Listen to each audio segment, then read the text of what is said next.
Go! DIY でもこのフィニッシュネイルという釘がよく使われると思うんですが、通常はですね、このようにフィニッシュネイラーという、釘打ち機にセットして使います。でもこの釘打ち機は必ずコンプレッサーに接続して、使うものですので、コンプレッサーと釘打ち機とホースとこの3つがないと、動きません。でもこのフィニッシュネイルという釘は細くて目立たないので、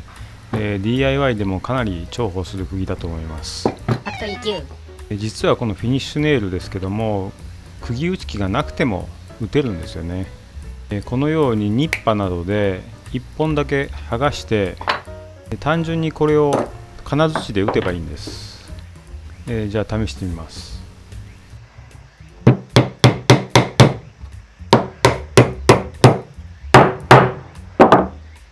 はい、特に問題なく打てます。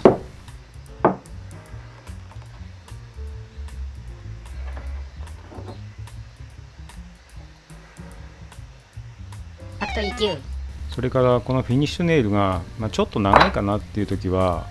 1本だけ剥がした後にペンチで切って使います。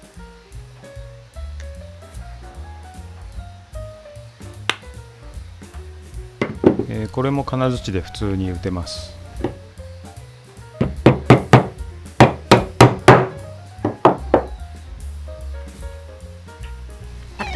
それからこれは釘打ち機では逆にできない方法なんですが、何本かまとめて打つということもできます。ここはちょっと丈夫に打っておきたいなという時は、何本かまとめて折って、板状のまま打ちます。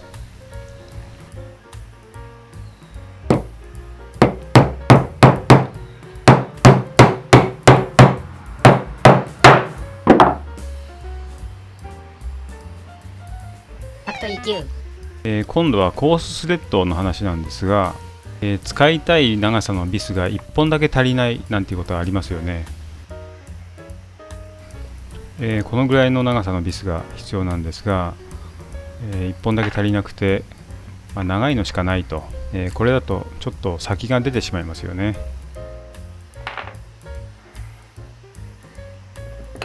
こういう時はビスを折っても使えるということなんですが、このようにですね、ペンチで縦に掴むというのがポイントです。それでは折ってみます。このように簡単に折れるんですよね。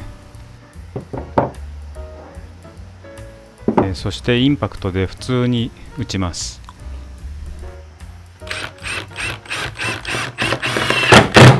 最初少し入りにくいんですが、問題なく打てます。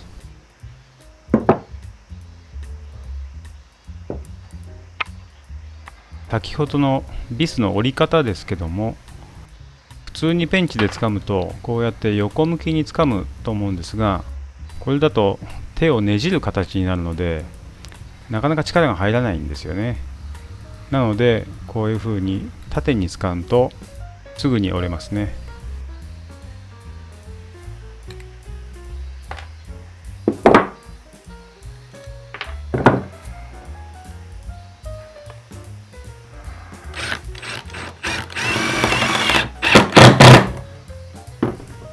問題なく打てますね。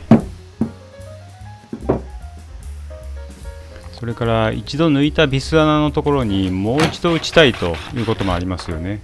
同じように打ってしまうと穴が広がっている分弱くなってしまいますので、その場合はですね、1本途中まで打ってペンチで折ってしまいます。それから新たにビスを打つと、